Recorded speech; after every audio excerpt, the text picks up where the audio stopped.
Olá, 29 de julho de 2020. Confira as principais notícias desta quarta-feira. Flexibilização nas medidas de controle ao coronavírus altera número de infrações no trânsito de São Luís. Aplicativo vai monitorar o pré-natal de mães maranhenses. Em Caxias, estudantes se preparam para o Exame Nacional do Ensino Médio.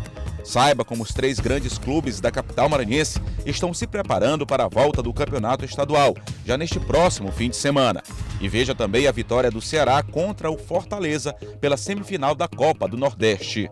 Fique ligado na TV Difusora e tenha um bom dia, Maranhão!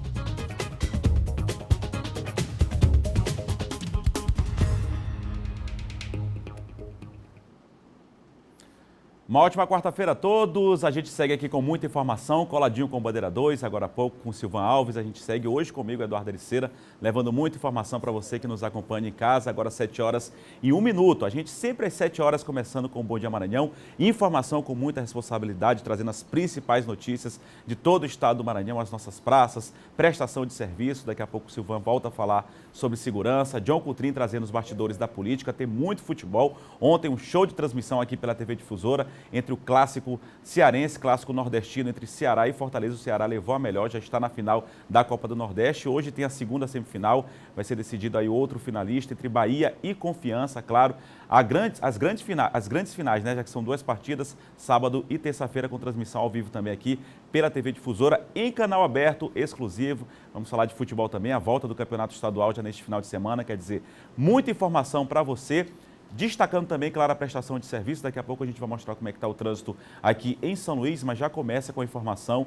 Você que está em casa, daqui a pouco vai pegar a BR, vai trazer a informação para você que no quilômetro 21 da BR-135, informação que chegou agora há pouco, confirmada aí pela Polícia Rodoviária Federal, há uma interdição, um bloqueio aí. Segundo os moradores, as primeiras informações que a gente tem é que reivindicam melhorias na infraestrutura lá na zona rural da capital São Luís. As primeiras informações dão conta disso, mas daqui a pouco a gente vai tentar atualizar essas informações. Fato é que você que está em casa, quiser entrar em contato com alguém que estivesse dirigindo ali em direção à BR-135 no quilômetro 21, já próximo, né, a cerca de 3 quilômetros ali já nas proximidades da Estiva, do Estreito dos Mosquitos, há uma interdição, um bloqueio na BR, na rodovia federal, importante rodovia federal que liga por terra a capital com o restante do continente, com o interior do estado. Então, você que vai se dirigir neste momento, se puder evitar a BR-135 neste momento, é importante porque está interditado o bloqueio acontecendo nesta rodovia federal. Daqui a pouco a gente tenta trazer mais informações, prestação de serviço desde as primeiras horas da manhã para você que nos acompanha aqui pela TV Difusora, e um grande abraço também para você que nos acompanha pelas redes sociais. Aqui na TV Difusora, canal aberto, canal aqui 4, e também que nos acompanha aí pelas redes sociais. Um grande abraço a todos, obrigado pela companhia, pelo carinho da audiência. A gente vai até às 8 horas da manhã. Como eu disse, tem prestação de serviço também. A gente vai acompanhar agora como é que está alguns pontos importantes, né, do trânsito aqui, já nessa região central e em outros pontos aqui de São Luís. A gente começa bem próximo aqui na região central da cidade, a Avenida Beira-Mar com a ponte do São Francisco. Trânsito bem tranquilo, uma ultrapassagem ali meio que perigosa. A gente pede calma para as pessoas, né? Nas primeiras horas da manhã, o trânsito parece bem mais tranquilo. Quando vai se aproximando das 8 horas, fica um pouco mais complicado. A gente lembra que as aulas ainda não foram retomadas e também não há previsão. Daqui a pouco, inclusive, a gente vai falar sobre esse assunto aqui no Bom Dia Maranhão, trazendo, inclusive, uma entrevista com o secretário de Educação, Felipe Camarão. Mas trânsito bem tranquilo neste momento na ponte do São Francisco, uma das pontes, né, que interliga bairros aqui, áreas da capital maranhense. A gente segue para outro ponto agora, também a outra ponte que interliga bairros importantes aqui de São Luís. A gente percebe que já há uma movimentação bem mais intensa das pessoas que deixam aqui a área do Calhau, o bairro do Calhau, com destino à área central de São Luís, bairro da Camboa, pegando também ali a Avenida Beira-Mar. É a outra ponte importante também, ligação aqui dentro da capital maranhense, a ponte Bandeira Tribuzzi, e os outros veículos que deixam a região central com destino à Avenida Carlos Cunha, um pouco mais tranquilo neste momento, mas sem nenhum tipo de problema, sem nenhum tipo de acidente, felizmente, para as pessoas que vão trafegar nesta área. Roque Santeiro, aquela câmera localizada ali no Roque Santeiro, na Avenida Jerônimo de Albuquerque, uma das avenidas mais importantes aqui da capital São Luís e também uma das maiores. Aí o trânsito não tem jeito, é bem intenso em qualquer hora do dia, principalmente as pessoas que deixam ali aquela área da Coab, Coatrac, mais distante, Turu também, quem não utiliza São Luís de França, vem pela Jerônimo de Albuquerque. É um trânsito bem mais intenso neste momento, nesse sentido. No outro, um pouco mais tranquilo, as pessoas que deixam aqui a área do Vinhais, Coafuma, a região central da cidade, para bairros mais distantes. Mas sem nenhum tipo de problema também, quem for trafegar, apenas o fluxo intenso de todos os dias, já depois das 7 horas da manhã, principalmente na Jerônimo de Albuquerque. Câmera localizada na Guaxinduba, ali na descida da Rua das Cajazeiras, são acesso ali à Praça Deodoro, também aqui a Praça da Bíblia, Cândido da Fabril, trânsito bem tranquilo neste momento, movimentação bem grande do transporte público. A gente sabe que são vários ônibus que passam aí pela Rua das Cajazeiras, o pessoal ali com pressa, mas corretamente para atravessar aí na faixa de pedestre, como é o correto, né? Isso para evitar qualquer tipo de acidente, o pedestre tem que fazer sua parte, o motorista tem que fazer sua parte, assim a gente faz um trânsito bem mais tranquilo, bem na região central da cidade, para você saber, ó, o veículo ali provavelmente passou no amarelo ou já quase no vermelho, já de repente, porque ele avançou, os outros veículos já estavam saindo, o que não é correto, isso pode ocasionar acidente. Paciência, viu, pessoal? Paciência você que está no trânsito, ok? Muito obrigado aí ao nosso repórter cinematográfico Zé Antônio Teixeira, também o Nonato aí auxiliando, e ao pessoal lá da Secretaria Municipal de Trânsito e Transporte com essa parceria, mostrando aqui o trânsito, fazendo essa prestação de serviço importantíssima, sabendo como é que está o trânsito nas primeiras horas da manhã. Você que está em casa nos acompanhando já vai saber alguns pontos da cidade importantes. 7h06 agora, a gente atualiza neste momento aqui no Bom Dia Maranhão os dados aí da Covid-19, começando pelos dados locais. O último boletim epidemiológico emitido pela Secretaria Estadual de Saúde, Secretaria de Saúde aqui do Maranhão, dá conta de 115.988 casos confirmados até agora. Quase 116 mil casos confirmados. É um número bastante elevado, porque a gente lembra, é um dos estados do Maranhão que mais testa. Por conta disso, claro, consegue ter esse panorama melhor. São mais de 200, quase 255 mil testes realizados até agora, desde o início da pandemia. Novos casos é importante também a gente trazer para acompanhar essa curva, né? São 111 novos casos aqui na capital São Luís nas últimas 24 horas e também na ilha, né? São José de Ribamar, Passo Lumiar e Raposa. Imperatriz tem se mantido no número bem baixo, né? Apenas um novo caso aí lá na cidade de Imperatriz nas últimas 24 horas, mas a gente reforça, é importante seguir as recomendações. E aqui nas demais regiões a gente destaca, ontem a gente trouxe a atualização dos casos, eram 500 e alguma coisa, 600 e alguma coisa, aí novos casos do novo coronavírus, agora já são 1.291, para você ver como essa questão é muito flutuante e a importância de seguir as recomendações. Nenhum óbito foi registrado nas últimas 24 horas, pessoa que estava no isolamento domiciliar ou então estava internada, isso é super importante, mas outras pessoas adicionou aí outros óbitos, porque mortes aconteceram anteriormente, em semanas ou até dias atrás, e foi contabilizado agora, infelizmente. 2.959 óbitos registrados no Maranhão, 9.035 casos ativos, aqui também eu chamo a atenção, ontem estava abaixo de 9.000, era 8.000 e alguma coisa, a gente trouxe a atualização, agora subiu 9.000, por conta disso é importantíssimo seguir as recomendações. Percebemos muitas pessoas ainda aglomeradas, sem utilizar a máscara. Claro, você está no estabelecimento comercial consumindo alguma coisa, retire a máscara, mas deixou o estabelecimento comercial, tem que colocar a máscara, é de extrema importância. O número de casos ativos teve uma pequena subida, claro, não foi grande, não foi tão elevado assim, mas teve uma pequena subida em relação a ontem. E o número de recuperados, a gente encerra aqui com essa informação super positiva, são quase 104 mil pessoas só aqui no estado do Maranhão que conseguiram vencer essa dura batalha contra o novo coronavírus. A gente vira a página e traz agora os dados também importantes, os dados nacionais, a gente acompanhar também essa curva. Outros estados a gente sabe que hoje está numa situação bem mais complicada, principalmente os estados da região sul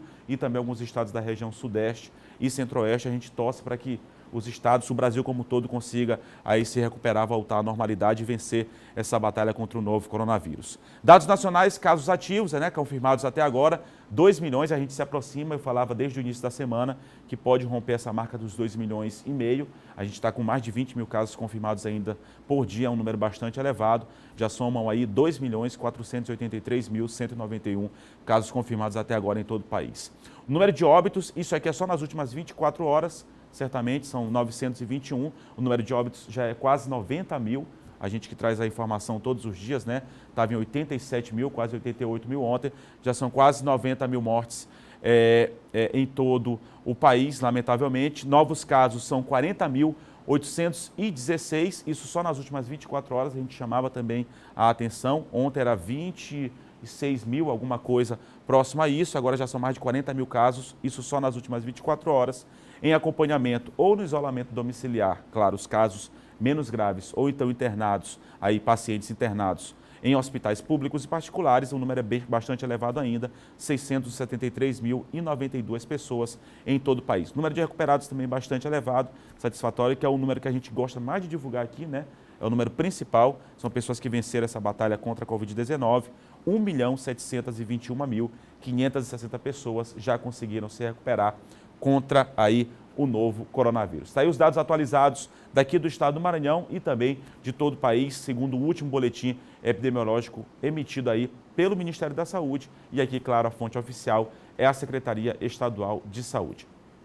Eu falei agora há pouco, quando a gente estava mostrando a questão do trânsito, que o trânsito estava bem mais tranquilo, até por conta aí das aulas que estão paradas. Claro, o trânsito fica bem mais tranquilo, algumas pessoas ainda permanecem em casa, principalmente aquelas pessoas de grupo aí de maior risco, e por conta disso o trânsito fica um pouco mais tranquilo. E falando ainda sobre as aulas, elas não devem ser retomadas, as aulas presenciais que estavam previstas para retornar no dia 10 de agosto, em todo o Maranhão foram adiadas. O anúncio foi feito pelo secretário de Estado da Educação, Felipe Camarão. A gente vai acompanhar agora o que o secretário falou sobre o assunto. A decisão do governo estadual em adiar o reinício das aulas presenciais se deu exclusivamente para a rede pública estadual de ensino.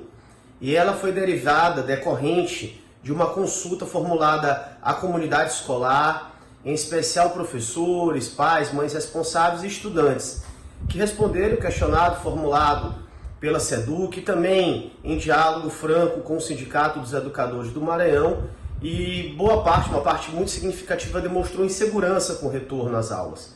Portanto, não foi uma decisão necessariamente tomada por razões sanitárias. Por essa razão, foi uma decisão interna, foi uma decisão da nossa rede, e as demais redes continuam liberadas.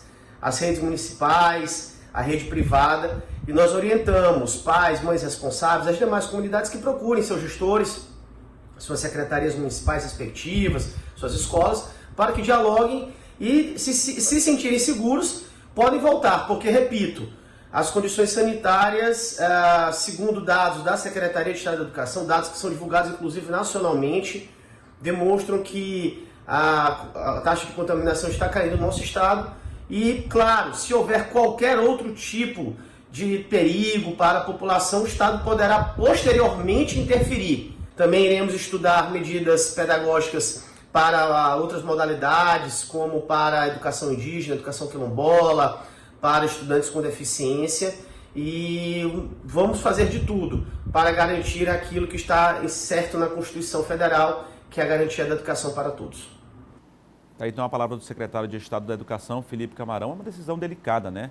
Tem a questão da educação, que é super importante. A curva de contágios tem diminuído aqui no estado do Maranhão, felizmente, né? Isso, muito importante. Só que é muito complicado ainda, é uma decisão que tem que ser muito bem dialogada, muito bem amarrada, acertada, acordada entre todas as partes da comunidade escolar, né? Isso, então, a rede particular pode continuar, a curva continua abaixo, como o secretário falou. O secretário Carlos Lula também já havia falado na semana passada a respeito deste assunto. É uma decisão que tem que ser debatida, claro, com toda a comunidade escolar, mas as aulas da rede pública estadual foram adiadas, permanecendo online. Tem o terceirão não tira férias, as aulas online, os chips agora que serão dados aos alunos, aos estudantes da rede estadual, várias medidas que estão sendo adotadas para amenizar esses impactos negativos trazidos pelo novo coronavírus, inclusive, claro, na educação também. Agora 7h13 e a flexibilização nas medidas de controle ao coronavírus alterou também o número de infrações no trânsito de São Luís. Motoristas dirigindo após o consumo de bebidas alcoólicas lideram as ocorrências registradas durante as operações. Mais de 1.000 abordagens a pessoas, automóveis, motocicletas e estabelecimentos foram realizadas no final de semana durante a lei seca. A maior parte das ocorrências era de pessoas dirigindo depois de consumir bebida alcoólica ou se recusando a realizar o teste do bafômetro. Pelo menos 49 carteiras de habilitação foram recolhidas na sexta, sábado e domingo. Eles acham que ingerir pouco álcool, acho que duas cervejas, 2 latinhas, não vão constatar na hora do exame, mas realmente constatam. E há uma recusa muito grande, né, do cidadão em fazer essa constatação lá no momento. Só que a própria recusa, ela a pessoa já comete o crime. Ele já é feito um auto de constatação pela recusa e é da mesma forma, ou se ele constatando ou não, vai ser lavrado o auto de infração. Com a flexibilização do funcionamento de alguns estabelecimentos, a movimentação, principalmente na região das praias, tem sido muito maior, o que reflete nos números. Mais de 343 testes foram feitos durante os 3 dias. E é exatamente por conta desse quantitativo alto de autuações, que é bem aproximado do número de infrações de antes da pandemia, que a polícia decidiu modificar a logística de abordagem para os próximos dias. Além dos finais de semana, a Operação Lei Seca também deve acontecer durante os dias úteis. Em razão agora dos campeonatos de futebol que está voltando, e a gente sabe que a população, algumas pessoas ingerem bebida nesses dias de jogos, eles se reúnem para assistir os jogos e após o jogo eles saem para os seus veículos. Então nós faremos nesses dias de jogos também. É um dia estratégico que a gente faz, mas a gente poderá estar fazendo em qualquer outro momento, se assim achar necessário. A polícia também identificou durante a operação uma festa clandestina que acontecia no bairro do Araçagi no último sábado. Mais de 1.500 pessoas estavam reunidas em um sítio. E a tecnologia pode ser uma importante aliada na luta contra a mortalidade infantil aqui no Maranhão. É que o aplicativo será utilizado em breve como uma importante ferramenta para saber como está o pré-natal das mães aqui no estado. Eu acompanhei, vamos conferir agora. As ações para a diminuição da mortalidade infantil no Maranhão acontecem de forma mais coordenada desde a criação do Todos pela Atenção Básica no ano passado. Além do Ministério Público, fazem parte a Secretaria Estadual de Saúde, a Secretaria de Saúde de São Luís, Defensoria Pública, Universidade Federal do Maranhão e entidades da área médica voltadas para a pediatria. O próximo passo é a criação de um aplicativo que vai permitir o monitoramento de mães em todo o estado.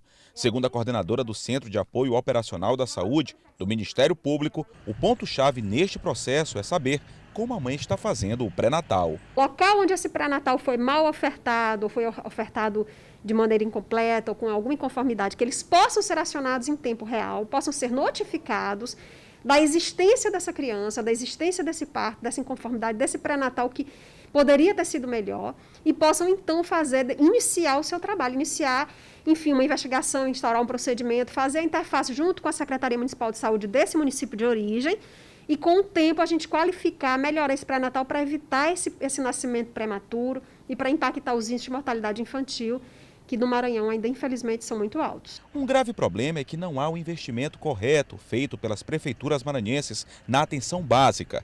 Isso tem reflexo negativo no aumento de gastos pelo Estado no cuidado com crianças que nascem prematuras ou mesmo perdem a vida. Muitas pessoas sequer têm a informação correta, transferem mães em trabalho de parto ao Hospital da Criança em São Luís, por exemplo, que não é porta de entrada para gestantes, não tem perfil neonatal e sim pediátrico.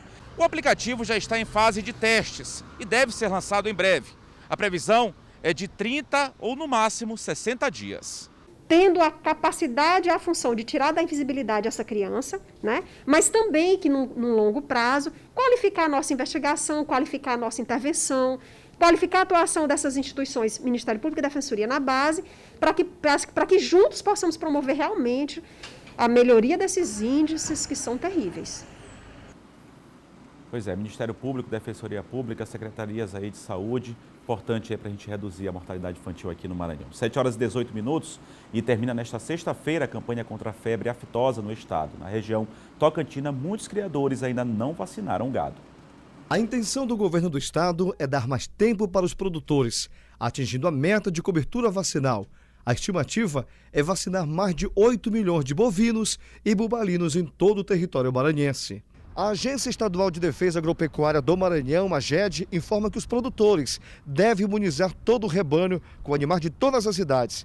É importante a colaboração do produtor neste momento para que o estado avance e atinja o status de zona livre de aftosa. O produtor, ele vacina o gado e ele pode comprovar, somente fazer a comprovação com a nota fiscal até o dia 31 de agosto.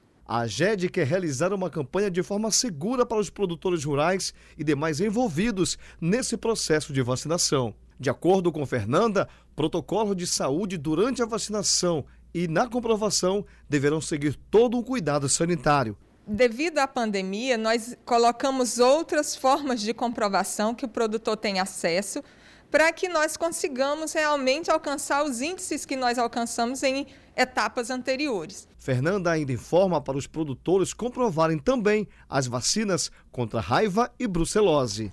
Tem o site da AGED, no site da AGED tem um espaço que chama Espaço do Produtor, onde ele pode notificar qualquer doença que ele ver no rebanho e nós faremos a visita técnica para informar melhor sobre as doenças do rebanho dele.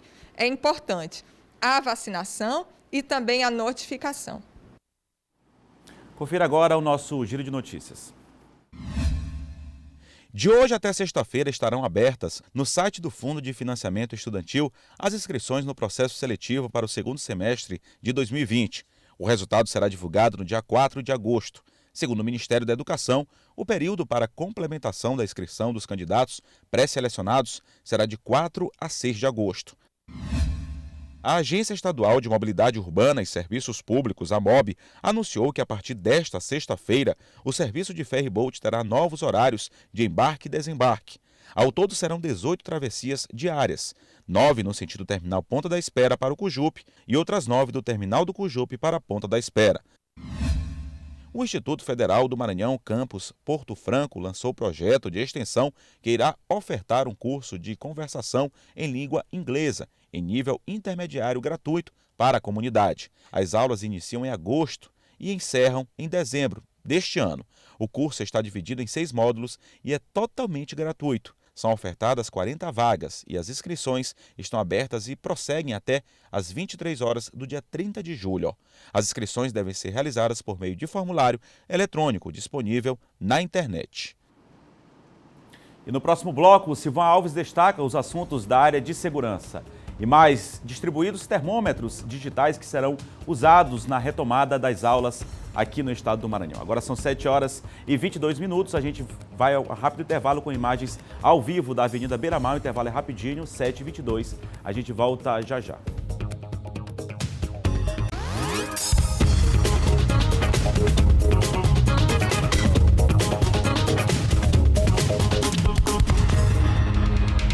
Bom dia, Maranhão, de volta aqui pela TV Difusora e você que nos acompanha também pelas redes sociais. Grande abraço, obrigado pela companhia. Agora a gente segue com o Bom Dia Maranhão e vamos falar de segurança.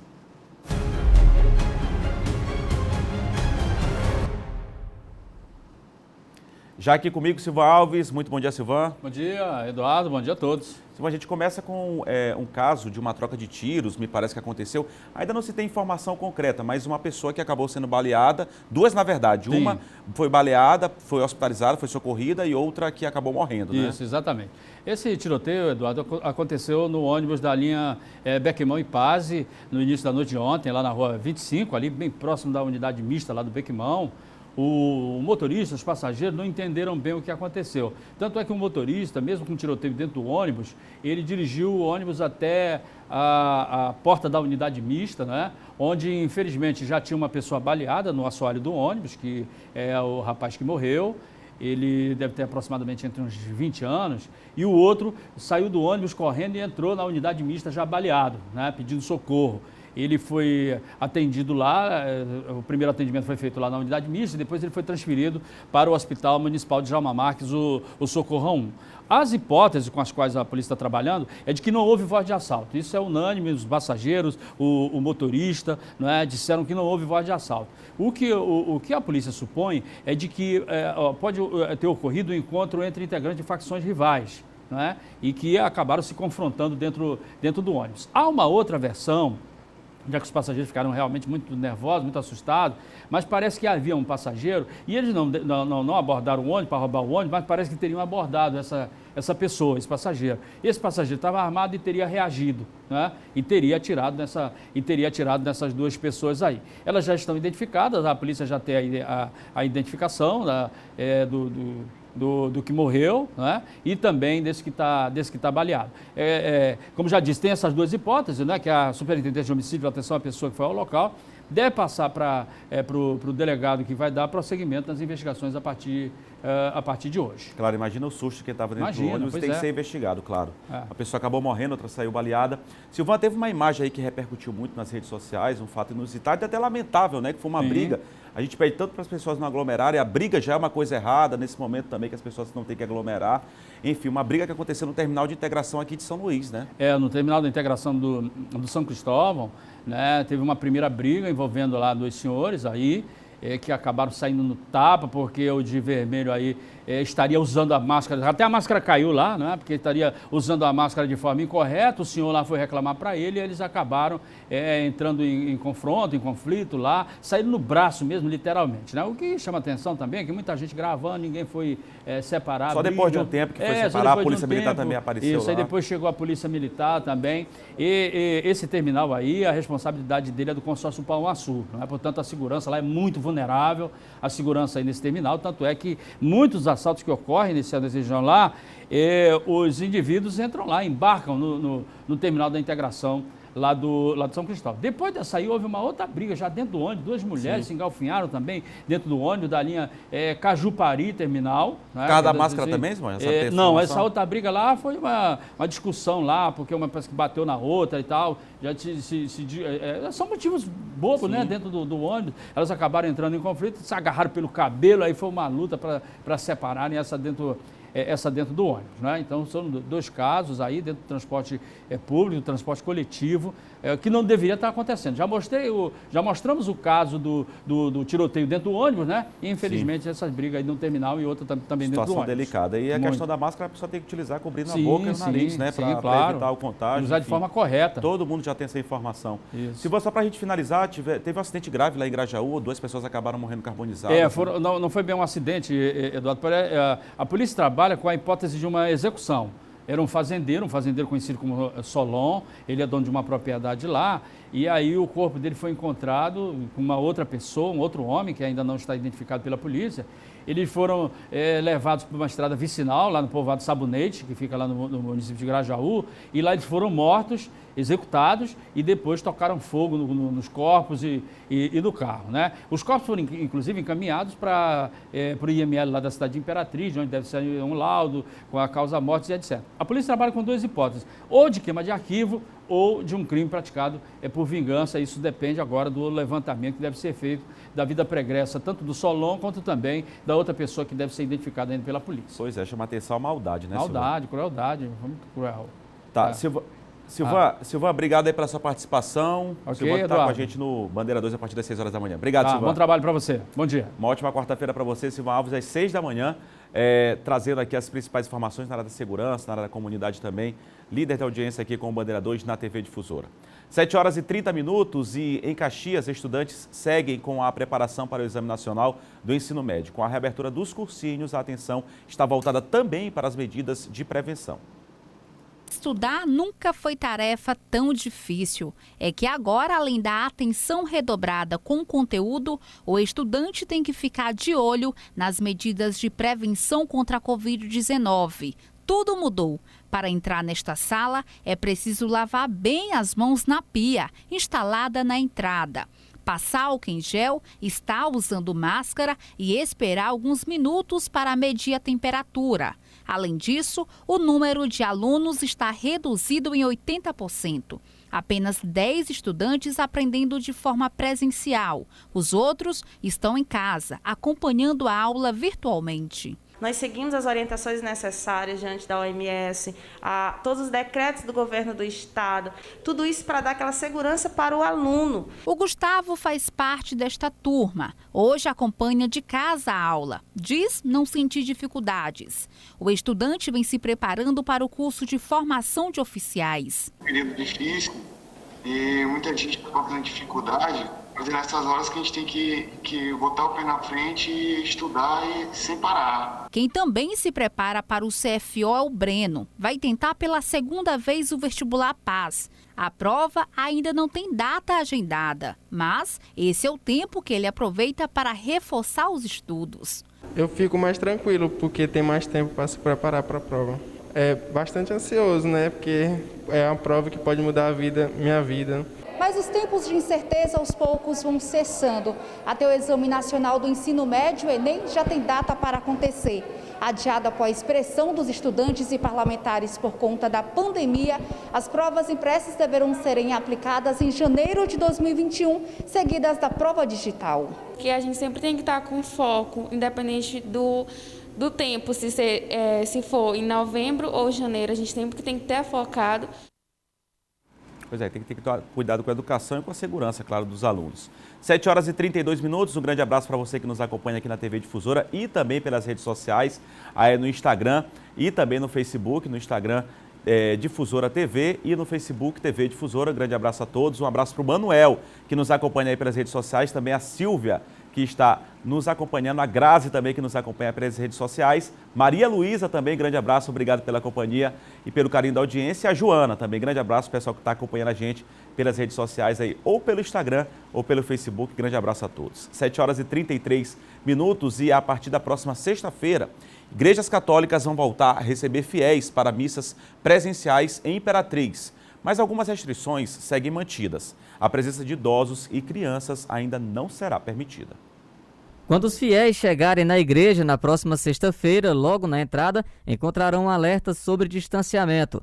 Além disso, obrigatoriamente terão de higienizar as mãos com álcool em gel e aferir a temperatura. Em cada banco, apenas 2 pessoas poderão sentar. Na fila da comunhão, deverão manter uma distância de 2 metros uma da outra. Graças a Deus, em nossa cidade, nossa região, tem diminuído bastante o contágio de coronavírus. E por isso nós estamos retornando agora com a maior segurança possível. As igrejas só receberão 30% da capacidade de fiéis. Na Catedral de Fátima, onde em tempo normal eram recebidas 700 pessoas a cada missa, na pandemia apenas 126 participarão da celebração. Não adianta a igreja, como instituição, querer preservar a vida, lutar pela preservação da vida, ter responsabilidade social, se os fiéis também não acompanham a igreja como instituição nessas diretrizes. Durante a pandemia, idosos, crianças de até 12 anos e pessoas que tenham alguém infectado na família também não poderão vir à igreja. Nesse primeiro momento, a missa com a presença dos fiéis só acontecerão na igreja matriz de cada paróquia.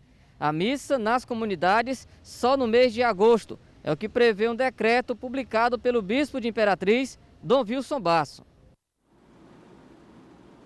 Tem as informações lá do município de Imperatriz, aqui as missas, as celebrações já voltaram, claro, com uma série de restrições, todo mundo tendo que respeitar ainda essas recomendações sanitárias. Agora, 7 horas e 35 minutos, vamos ver como é que a capital São Luís, a capital maranhense, amanheceu nesta quarta-feira. A gente tem imagens ao vivo neste momento, ali da Praça Maria Aragão, Centro Histórico de Fundo, tempo aberto. A gente está nessa fase de transição, né?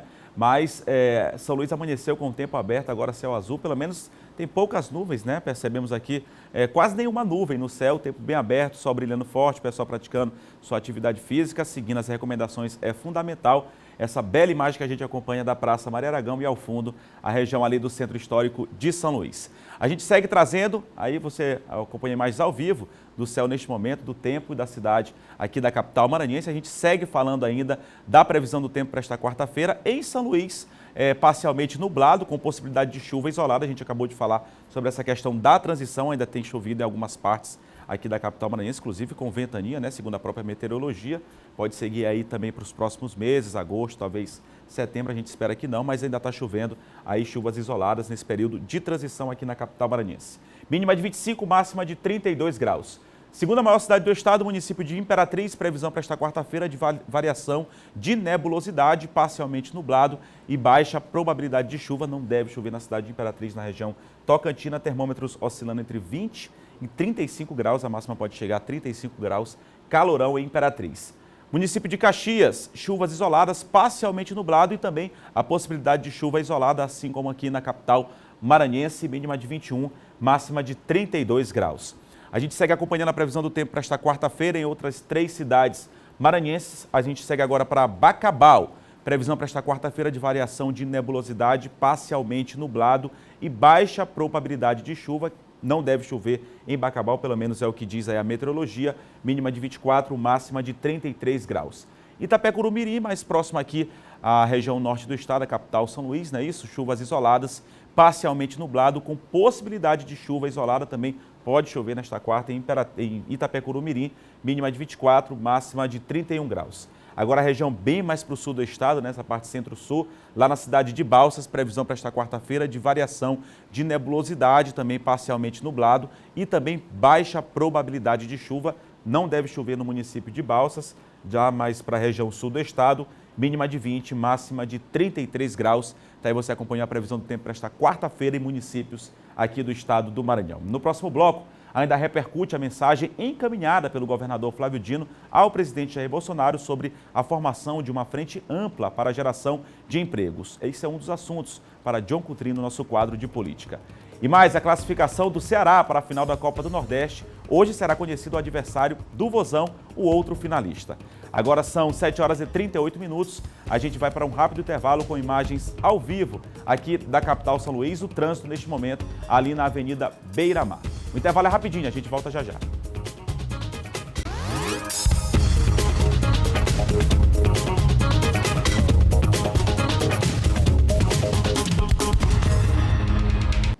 Sete horas e 41 minutos, o Bom Dia Maranhão está de volta e já começou o atendimento presencial no cartório eleitoral de Codó. Os eleitores precisam estar atentos à lista de serviços que estão sendo oferecidos na retomada das atividades. Os serviços presenciais ofertados no cartório eleitoral de Codó será apenas emissão de certidões, certidões de quitação, certidões circunstanciadas e segunda via do título eleitoral, das 8 às 14 horas. Os serviços de alistamento, transferência e revisão só voltarão a ser efetuadas a partir de dezembro. A paralisação dos serviços do cartório eleitoral de Codó ocorreu devido à pandemia do novo coronavírus, que mudou totalmente o rumo do mundo. Ivo Pinheiro, chefe do cartório eleitoral da cidade, disse sobre a reabertura do órgão para o atendimento presencial e mais detalhes sobre como será o novo atendimento e os cuidados a serem tomados nesta pandemia. Na verdade, a gente voltou ao serviço internamente desde o dia 20 de julho, certo? Então, dia 20 de julho a gente estava aqui dentro do cartório trabalhando internamente. E em situações excepcionais, a gente fazia o agendamento do eleitor, em situações que precisavam da presença física do eleitor. E aí, no horário previamente agendado, a gente autorizava o eleitor a entrar, fechava as portas e atendia o eleitor aqui dentro. Quais são os serviços que são prestados agora? É a emissão de segunda via, de título, a emissão de certidões de quitação, a emissão de certidões circunstanciadas, consulta de débito de eleitor, e se o eleitor tiver débito, a gente imprime a guia de multa, fornece para o eleitor paga. Então, são esses serviços basicamente que estão sendo prestados hoje. A internet ainda é uma boa solução, pois muitos serviços podem ser realizados através do e-mail zona007@trema.jus.br ou pelo telefone 999-3661-2160. E representantes sindicais e parlamentares debateram pela internet o impacto da medida provisória que alterava as regras trabalhistas durante a pandemia. Acompanhe na reportagem de Eduardo Bueno. A medida provisória que entrou em vigor em março precisava ser votada no Congresso até o dia 19 de julho. Como isso não aconteceu, o texto com a flexibilização das relações de trabalho foi derrubado no Senado. Em uma live entre congressistas e sindicalistas, os senadores explicaram que o resultado só foi possível depois de muito diálogo. Independente de matiz, independente de corrente ideológica, todos que se juntaram numa construção que vocês fizeram de forma muito inteligente, muito brilhante e, repito, altiva, que foi o quê? Dialogar. Do relator Irajá, que não arrumou confusão, fez sempre a boa conversa, mesmo sabendo das posições antagônicas dele, mas ele sempre foi respeitoso com essa construção dessa solução. E, claro, a todos que participaram direto ou indiretamente. A redução pela metade da rescisão contratual em caso de fechamento da empresa, o teletrabalho, a antecipação de férias, a suspensão da exigência do recolhimento do FGTS eram apenas alguns dos pontos que estavam em vigência. Segundo o governo federal, o objetivo era manter empregos e garantir a saúde financeira das empresas.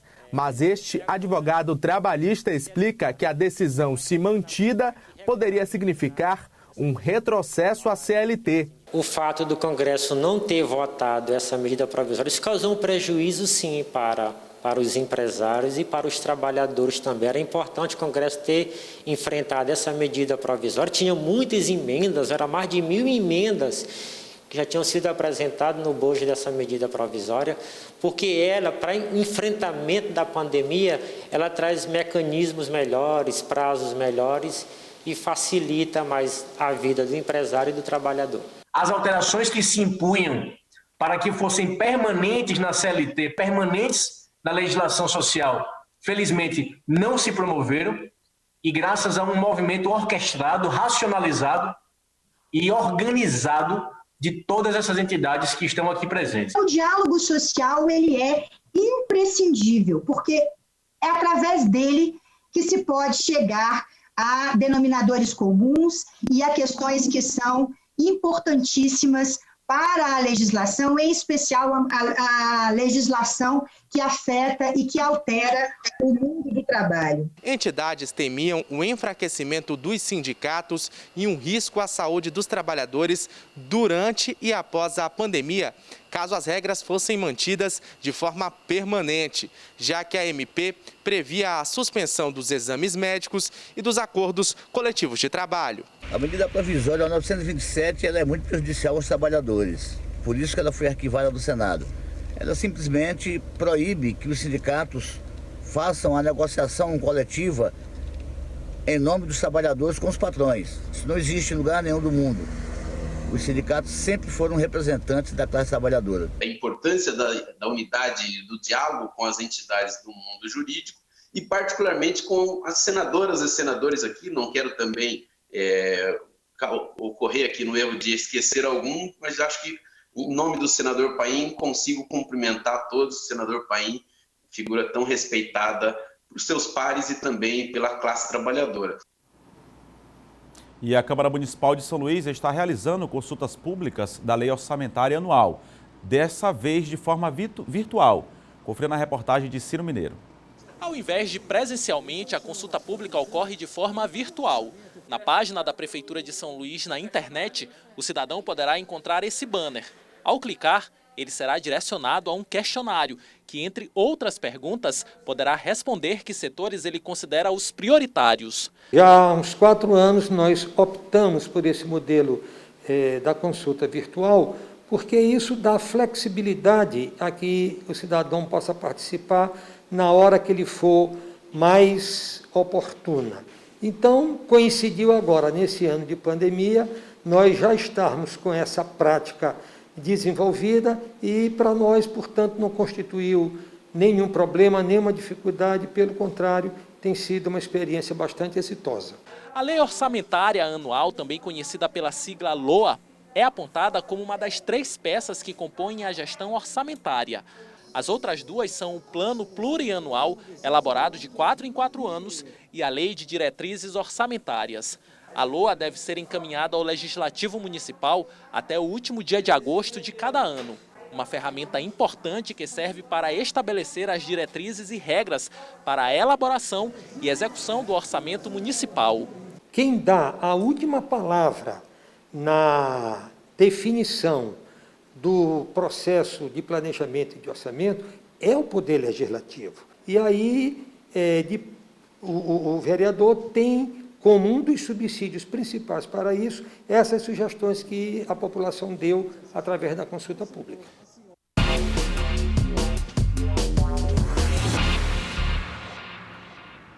A gente segue falando de política aqui no Bom Dia Maranhão, os bastidores da política, você já sabe, com o John Coutrin, que já está aqui comigo. Muito bom dia, John. Bom dia, Eduardo. Bom dia a todos. John, a gente segue falando aí sobre política, como eu disse, e um assunto que a gente já vem tratando há alguns dias, há algum tempo, que é essa questão do apoio do MDB, um apoio importante, de um partido importante, e que segue aí em dúvida entre 2 candidatos, pré-candidatos aqui na capital São Luís, não é isso? É isso, Eduardo. O MDB aqui em São Luís define até o dia 15 de agosto quem será o nome, o candidato a prefeito deles, não é? Que terá o apoio do partido aqui em São Luís. O Roberto Costa, que está cuidando disso, que é o vice-presidente estadual, mas ele foi incumbido, tem essa função de aí, conversar, liderar esse processo de diálogo. E ele tem um desejo próprio pessoal, e não esconde de ninguém, que é apoiar o Neto Evangelista, que é do Democratas. Mas a gente sabe que em um partido que tem, por exemplo, a ex-governadora Rosana Sarney, o ex-senador João Alberto, o ex-senador Lobão, o Arnaldo Melo, uma série de figuras filiadas, não se pode tomar uma decisão dessa sozinho. Então, Roberto Costa tem a preferência dele, o deputado Roberto Costa, pelo Neto Evangelista, mas outras pessoas também têm suas preferências. Por exemplo, a ex-governadora Rosana Sarney deseja levar o partido para apoiar o Braide, mas é um desejo sozinho dela. E outras lideranças também têm suas preferências. Então, eles vão chegar a um acordo. E hoje, qual é a tendência? A tendência, além do Neto Evangelista, o MDB apoiar o Neto Evangelista, que é do Democratas. Tem até essa questão nacional hoje, do MDB com Democratas mais alinhados, já até saíram daquele blocão ali liderado pelo PP, pelo Arthur Lira. Então, já é um alinhamento nacional e pode também acontecer aqui em São Luís. Ou, hoje também uma conversa muito avançada com o Carlos Madeira de Solidariedade. O Madeira já ofereceu aí a vice para o MDB e isso pode acabar, portanto, facilitando as negociações. Então, até o dia 15 de agosto, a decisão do MDB aqui em São Luís. É claro que não podemos descartar Eduardo Braide, como nós já dissemos, preferência da ex-governadora Rosana Sarney, e até o próprio Adriano Sarney, que é da família Sarney, né? Claro, óbvio, que é do PV e pode ter esse apoio. Então, o partido aí deve decidir até meados de agosto.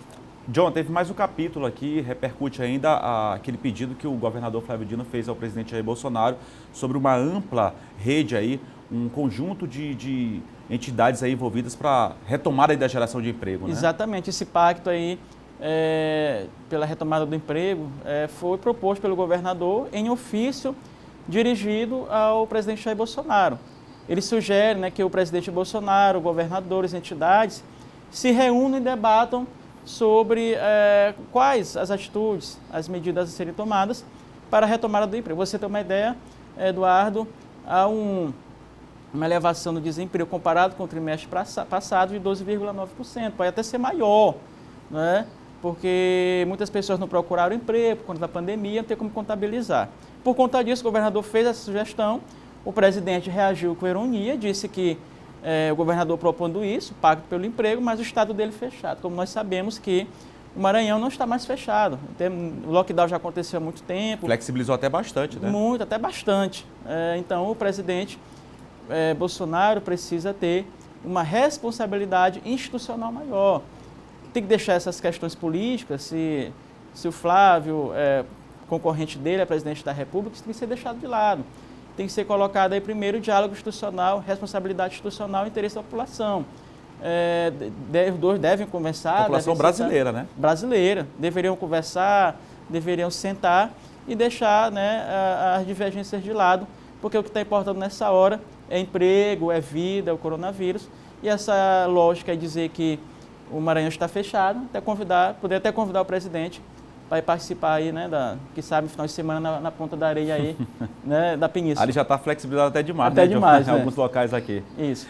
John, obrigado pela sua participação. O John Coutrinho está de volta amanhã comentando sobre política. Obrigado, John. Boa quarta-feira para você. E aqui no Bom Dia Maranhão chegou a hora de falar de esporte.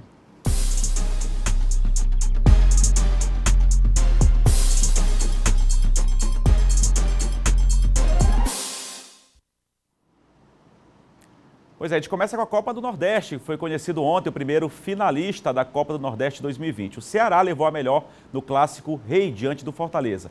Veja os melhores momentos. O primeiro tempo foi truncado e poucas oportunidades de gol surgiram. Aí, no lance de bola parada, Vina bateu falta e o zagueiro Klaus usou a cabeça para fazer o gol do Ceará.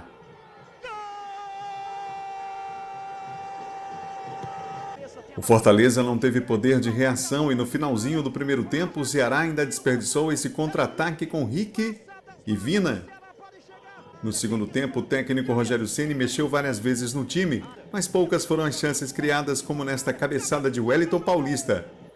Já o Ceará teve boas oportunidades com Fabinho e Kleber. Bruno Melo ainda tentou para o Fortaleza, mas não deu. Final, Ceará classificado para a decisão da Copa do Nordeste 1, Fortaleza 0.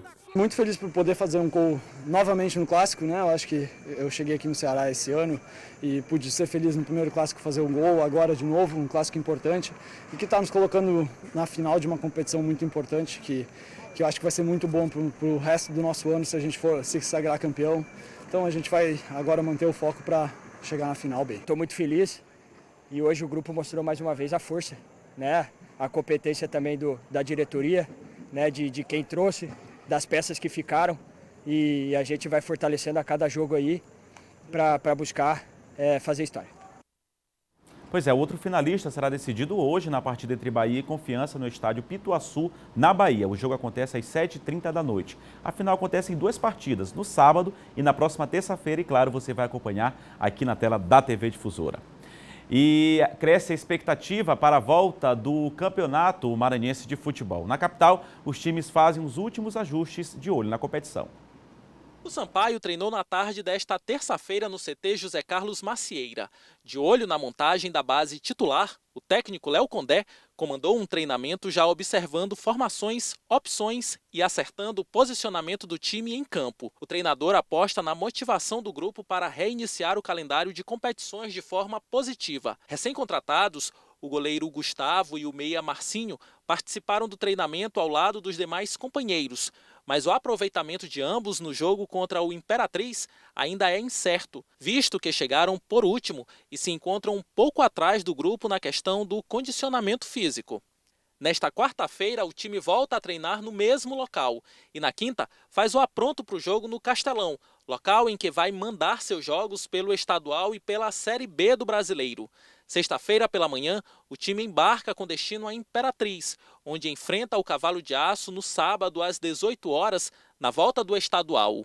Já o Motoclube, que estreia na volta do estadual na próxima semana contra o Maranhão Atlético Clube, também treinou na tarde desta terça-feira. O time se prepara para a sequência do estadual e também para a Série D do Campeonato Brasileiro, que começa para o Papão do Norte entre os dias 19 e 20 de setembro. O técnico Dejair Ferreira ainda define o time titular do Papão para o retorno ao estadual contra o MAC e essa semana priorizou a parte física. Edrean assinou com o Londrina e deixou a vaga na ponta direita que está sendo disputada por Henrique e Gleizinho. Temos alguns jogadores, que fazem a mesma função que ele vinha exercendo antes da parada da competição. Temos o Ricardo, temos jogadores que chegaram como o Gleizinho e o Henrique. Então vamos analisar bem, vamos trabalhar bem esses atletas aí para ver quem vai ser o substituto do Edrean para essa próxima partida diante do MAC. O Maranhão Atlético Clube estreia sábado contra o Juventude Samaz. O técnico Raimundinho Lopes já está na 3ª semana de trabalhos. Ele está analisando o biotipo de cada jogador e buscando o melhor sistema de jogo. O diferencial dessa competição que vai ser a parte física, sobre a genética do jogador, o biotipo, Alguns treinadores têm testado jogando em outras formações, mas eu já fiz a segundo volante. Por estar no meio campo ali também, a gente consegue ter essa noção, Mas independente de formação, que o Raimundinho vem testando todas as formações aí do dia a dia, testando jogadores, que é importante, Eu tenho certeza que ele vai botar a melhor formação em campo no sábado. Importante a gente dar o nosso máximo, dar o nosso melhor lá para a gente poder conquistar os 3 pontos que nos interessam. Pois é, a bola vai voltar a rolar aí para o Campeonato Maranhense já nesse próximo final de semana, claro, seguindo todos os protocolos sanitários importantes. Vale vaga não só o título, a competição Campeonato Maranhense, mas também vale vaga para uma série de competições regionais, a exemplo da Copa do Nordeste e também competições nacionais como Copa do Brasil e Campeonato Brasileiro, importante. A todos, uma ótima quarta-feira, muito obrigado pelo carinho da audiência, siga acompanhando a programação da TV Difusora. Grande abraço a todos, uma ótima quarta-feira, até a próxima oportunidade.